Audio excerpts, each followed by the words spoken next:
This is Max. It's not a toy, it's an input device for a personal computer, a kind of specialized input device, a vertical market joystick, if you will, for people who play flight simulator games. Indeed, there are many ways to communicate with your computer, to input information into it, from mice to keyboards, from light pens to trackballs. Today, we take a look at a whole range of input devices on this edition of the Computer Chronicles.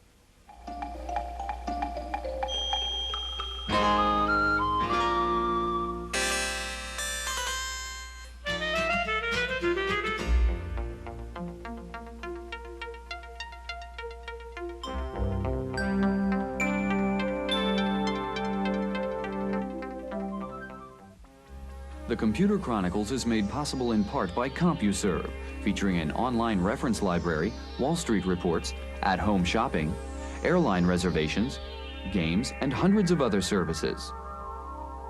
CompuServe, helping people get the most from computers.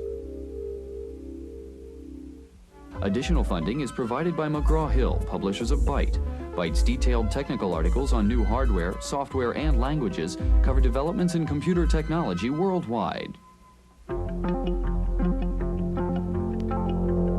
Welcome to the Computer Chronicles. I'm Stewart Cheifet, and this is Gary Kildall. Gary, as you can see here, all kinds of ways to input information into your computer. This is a cordless keyboard. We have light pens, all kinds of funny-looking mice over here, keyboard with 24 function keys.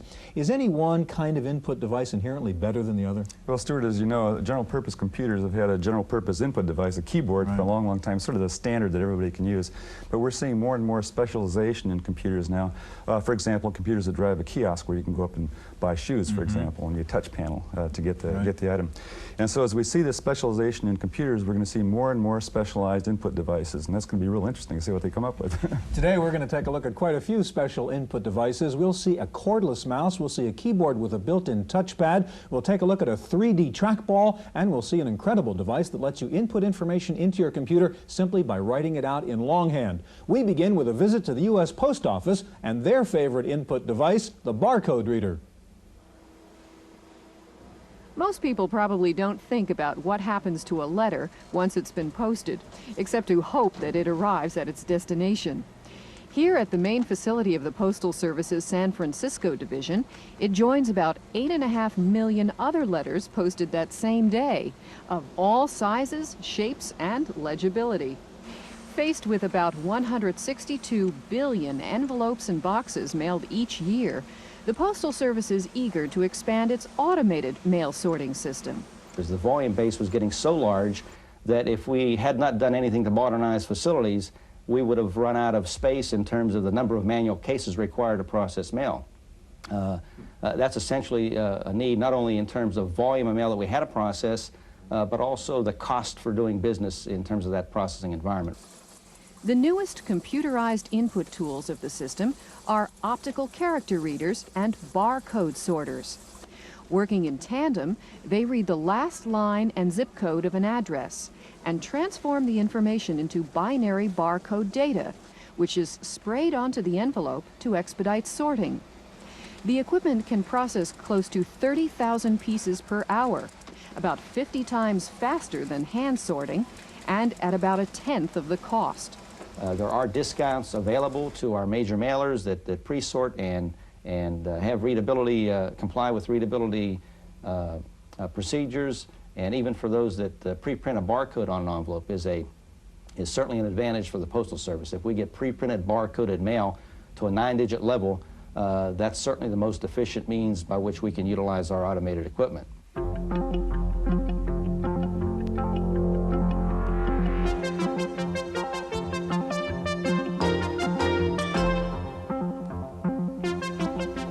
Joining us in the studio now is Vic Klee with a company called Lightgate, and next to Vic is Dan Mertens with Keytronic. Gary? Dan, the mouse as we know it, as it was popularized by the Macintosh and so forth, it seems to be a standard kind of an input device nowadays, but you both have redesigned the mouse, and what are the shortcomings? Well, for one thing, a mouse requires a free area on your desk to operate.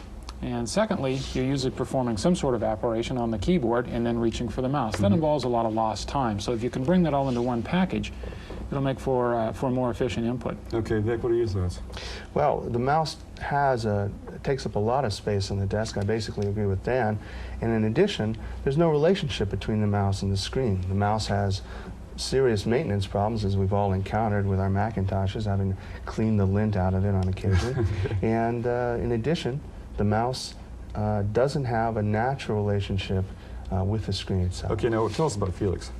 Well, Felix is, as Stewart characterized it, a mini mouse, actually a miniature optical data tablet, and there's a one-for-one relationship between the motion of Felix and the screen. Felix uses the index, thumb, and forefinger, the same muscle set we use to draw or to write with, rather than the wrist motion and upper arm motion. And so we're also moving a substantially smaller, lighter element. Show us exactly how you would use Felix. Sure. To use Felix, you just pick a spot on your desk, typically next to the keyboard, and simply hold Felix in your fingers like you, in a relaxed way, like you would a pencil. And as you can see, there's a one-for-one relationship between my finger motion and the motion of the cursor on the screen, so that I can go anywhere I want and know where I am without actually having to look for a mouse. When I put my hand on Felix, my fingers immediately find the handle. It doesn't matter how big the screen is or how high the resolution. With Felix, we can still point to one pixel or span the whole screen. Now show us how you can fingers. control the windows here with it. One of the special features of Felix is that there's, if you will, a feel space in Felix. That is, we can feel the corner.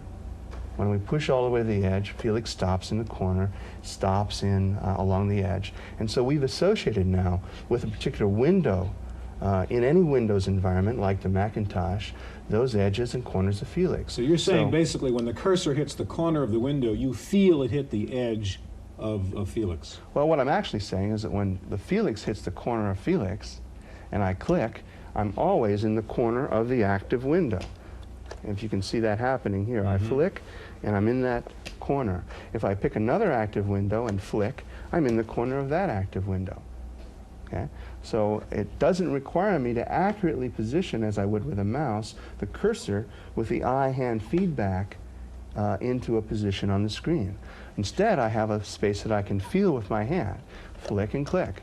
Okay, and how much does Felix cost, Vic? Felix for the Mac 2 and SE costs $149. Okay, Dan, I want to get you involved in your version of how to build a better mouse. We're going to go over to the PS2 and take a look at that if we can. Okay. Dan, what software do you have up on the IBM here? Well, we've got a desktop publishing application, and so first what I'm going to show you with the touchpad is a point and select operation. We'll choose a file, and we'll go into this file and double-click just as we would with a mouse to open it up.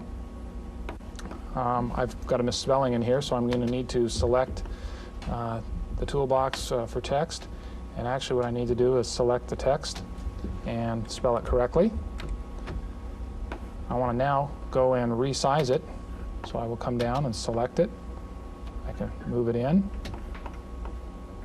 So right now you're really using that touchpad and the pen there really like a mouse. That's correct. I don't have to reach over, move around on my desk. Now what I'm going to do is be able to issue commands. I want to see how this looks in the page. I didn't have to remember a command. It was right there on my overlay. Go back to the actual size. Let's save this and go look at the touchpad in a spreadsheet application. So we'll close this window. And now I need to close Windows. And you'll see with these handy overlays that come with the touchpad, I don't have to remember the commands because the commands are all written down there for me. Easy to snap in and out, turn the touchpad back on, and let's read a file in Lotus. So you're beyond a mouse now. I mean, you sort of have function keys now. That's correct. What I'm going to show in the spreadsheet application here is actually, this is a product that doesn't work with a mouse. I'm going to show fast cursor and command shortcuts. So I read the file. We'll see it on the screen. If I want to view the graph, I don't even have to remember the command for the graph. I just touch the space on the touchpad. I can go back to the spreadsheet. I can switch now to a fast cursor mode and see that I can move around. And in fact, I don't even need to use the stylus. This is a touch-sensitive product, so I can move around this way. So Dan, how much would it cost to buy a keyboard like that? $249 is the suggested retail price. Okay, thank you very much. In just a minute, we'll take a look at a light pen, a 3D trackball, and we'll see a cordless mouse, so stay with us.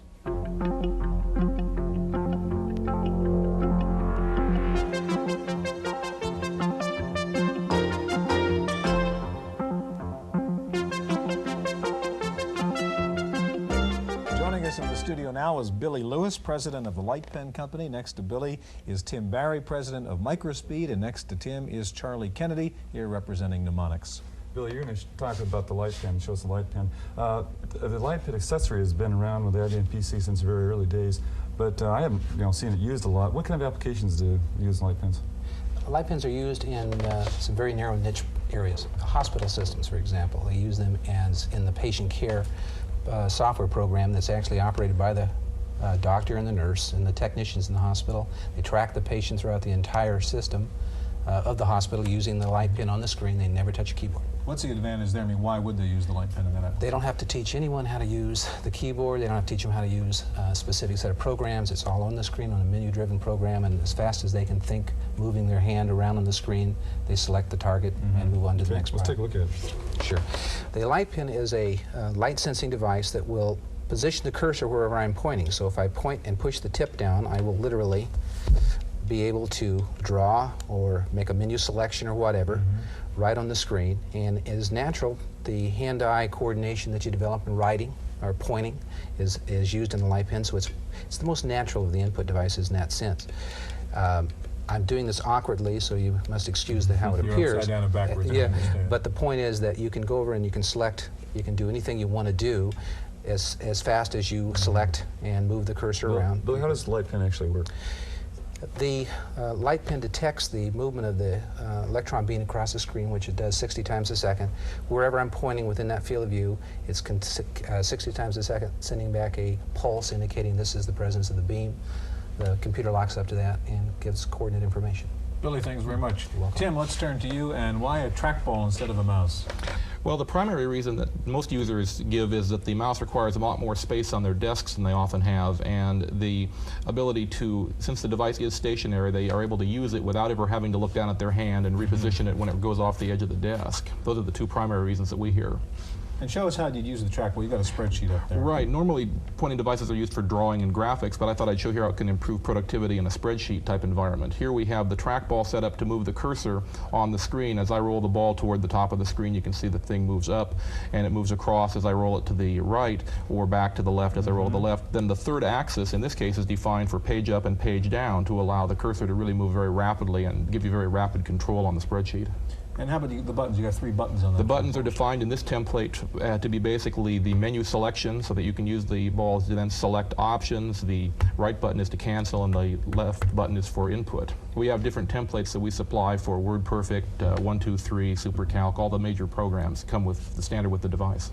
And how about the 3-dimensional aspect? I know you can't show that off on a spreadsheet, but how would you use the 3D, the third axis in a trackball? Typically, what the CAD developers are doing is they're using the third axis as sort of context sensitive. Sometimes it's for zoom in and zoom out. Sometimes it's for rotation about axes. It depends on how their CAD program interface is developed.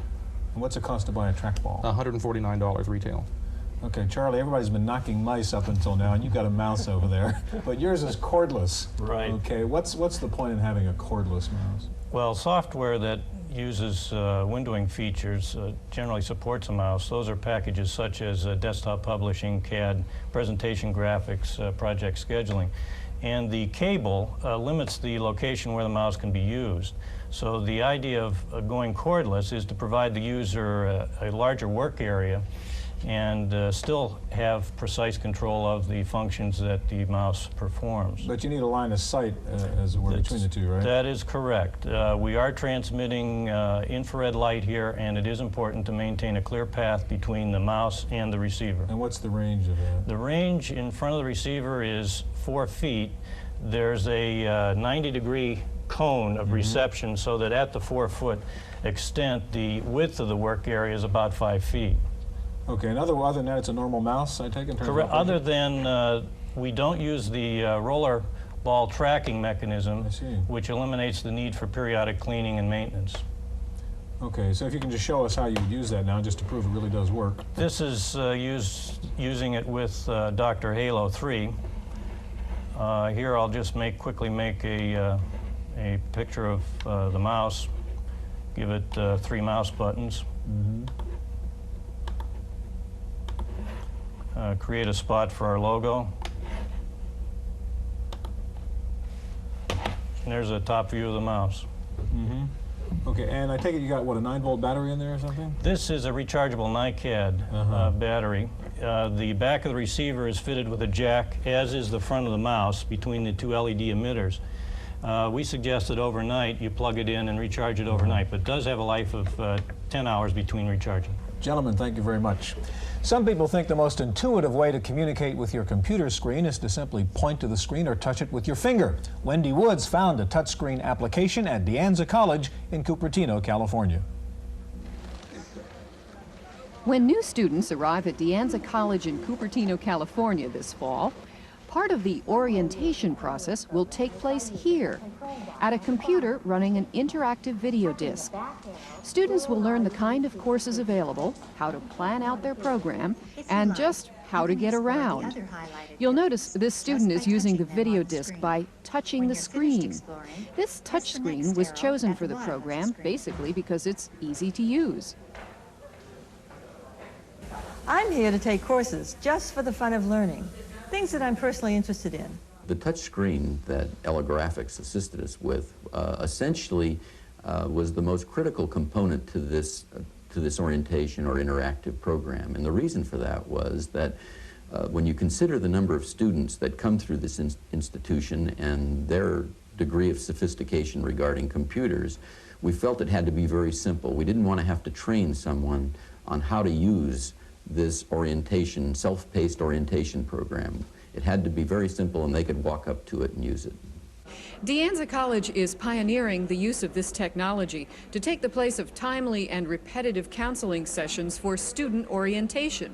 So far, the experiment seems to be working well. So well that De Anza, having just finished a test of the system with several hundred students, will now furnish it for about 1,000 incoming freshmen this fall. In Cupertino, California, for the Computer Chronicles, I'm Wendy Woods. For various campus services.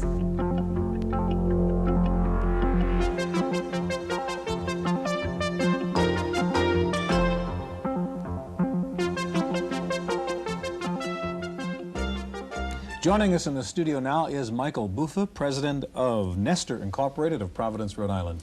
Michael, you have a device here that apparently recognizes handwritten characters, is that correct? That's correct, it does do that. The obvious question is, why would anybody want to do that rather than just using a keyboard for input?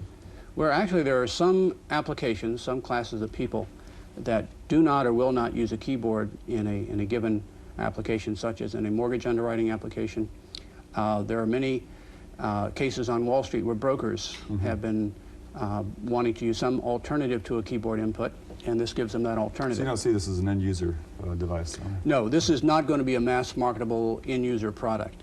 It's really a niche-oriented, specific application-oriented product. Now, does it recognize anybody's handwriting, or do you have to go through a training process, or what's? Well, the unique thing about this product, it's based on a neural network AI concept, which closely emulates the way the human brain functions. So anyone can train this system to recognize their unique way of handwriting. And this product works on both the English character, French character set, and even kanji. How long does it take to train it? It will take anywhere from about a half hour to an hour, depending on how bad your handwriting is or how different it is. Could you show? We want to see how this works. For example, if you're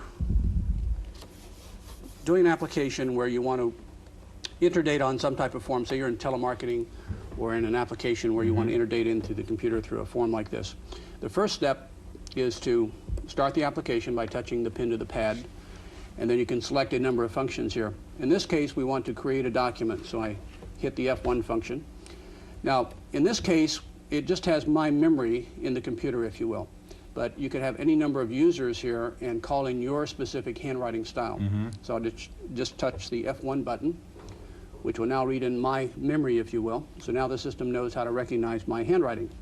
So I'll tell the system that I have a memo form here, that I want to edit or create a new document. And the first thing we do is calibrate the paper to the digitizing tablet, and now we can start entering data. Okay, so you're actually writing on a paper form. Correct. So you'd have the paper form when you're done. Correct. And as we can see, it's also entering the same information in the computer. Right. In other words, you can keep the paper copy, but what's happening as you're writing this information onto the paper, it's immediately going into the database of the computer. Now there's a touch-sensitive panel then underneath the paper. Yes, this is a standard digitizing tablet made by many manufacturers. There's nothing unique about the tablet. It's just digitizing the handwriting, and then the computer is recognizing that. Could you enter a little more text just to kind Sure. of prove to us that this really works? Sure, certainly. Mike was too easy. Is there a certain word you'd like me to write? No, that's all right. Okay. Now, what I purposely did here was make a few mistakes. So now what I can easily do is go back and change or correct or edit. So you don't have to worry about how one would, in other words, it's very easy to move throughout the page and make corrections and make changes to the paper. And I suppose you can make the changes manually here on the side panel also. What we use this for is if the system is not recognizing a certain character, let's say that it's in the afternoon, your handwriting has changed, you can very quickly go to a training function here and train it on your handwriting once again, and it will become better and better as it recognizes more and more characters. The issue in handwriting is your handwriting will vary from time of day or what mood you're in. So as the system learns more and more about your handwriting, it becomes more and more accurate. Now, you've got another little box over here, Yes. and I want to ask you to explain what that is. This is a prototype, and it's a very, very interesting concept. We've all heard of the paperless office, and this represents a product that can truly achieve a paperless office, if you will. The concept here is instead of using paper on a digitizing tablet, we actually have an electronic piece of paper overlaying this screen. So one can enter data. Excuse me, that's the Yes. screen really of that Toshiba portable That's over there. correct. And you're going to Exactly. write actually on the portable's screen. Correct. Okay. This was actually built for a brokerage, or this prototype was built for a brokerage firm so that a trader could use something like this to enter information on a trading ticket. So one can go directly to the screen of the computer and enter the data. And in this case, there is no paper, and as one is writing the data, it's going directly into the computer. So it puts the trader online with the computer system in a very natural, normal style. Could you tell us a little bit more about the AI aspect of this? This is really just character recognition process, isn't it? Well, I guess I don't understand why there's an AI component to that. The AI component here comes from research or development that was done by two Brown professors, a Dr. Leon Cooper and a Dr. Charles Elbaum.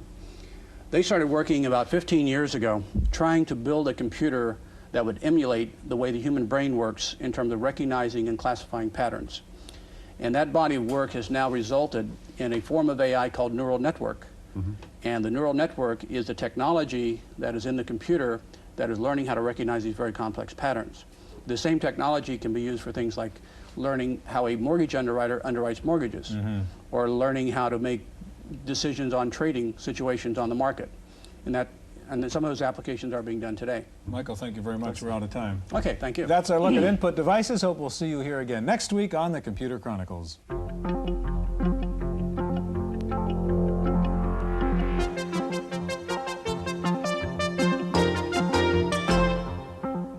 In the random access file this week, the curtain is about to rise on the new Macintosh laptop. Apple will unveil its first ever portable Mac next week. Analysts who have seen the Mac laptop say it has a great screen, but is heavy, about 17 pounds, and costly, about $6,000. IBM is reportedly about to introduce another laptop, this time a 386 portable with a VGA LCD screen and a 40 megabyte hard drive. The price is expected to be about $3,500. The makers of the original laptop, Tandy, have come full circle and are coming out with a 3-pound portable word processor reminiscent of the Model 100. It will have a full-featured word processor, including spell checker and thesaurus and ROM. It runs off 4 AA batteries, price expected to be around $350. And Grid Systems has introduced a portable CD-ROM drive for use with laptops. Specs are weight of 5 pounds, capacity of 550 megabytes, and a price of about $1,900. Olivetti says it will be the first company to come out with a 486-based PC. Olivetti's president promised the new PC for late October. IBM and Toshiba are joining forces to produce color LCD screens. Plans are to have product out by 1991. The initial plan calls for production of a 10-inch color LCD for use only in IBM and Toshiba machines. Hitachi says it has developed a new ultra-fast computer chip using a subatomic particle called a polariton. Hitachi says the particle has both optical and electronic characteristics and could increase computing speed by a factor of 10,000. Nippon Telegraph and Telephone is taking an unusual approach to computer security. It is encouraging hackers to try to break into its new communications network. NTT says it is offering a prize of 1 million yen to any hacker who can break into the system. The company says if anyone succeeds, they will at least learn something about any weaknesses in the system. The Japanese company Fujitsu has unveiled the world's first online database translator. The system will let you query a Japanese language database online in English and then get output in English within minutes. The system is called ScanFile and is expected to be online in the U.S. sometime in 1990. Data General says it is licensing the New Wave interface from Hewlett-Packard for use in all its office automation products. And IBM says it has just completed a study which shows that 2/3 of classroom teachers are in favor of a dramatic increase in the use of computers in schools. The IBM study contradicts an earlier report from the National Education Computing Conference, which questioned the effectiveness of computers in the classroom. Apple is joining with Gannett to create a new online electronic news service for college newspapers. The news service will feature college-oriented stories. The service is being offered free in return for ad space in the participating college papers. And finally, Carnegie Mellon University says it may be all over for human chess players. CMU's high-tech chess computer just won its 3rd straight regional championship and is now ranked among the top 150 players in the world.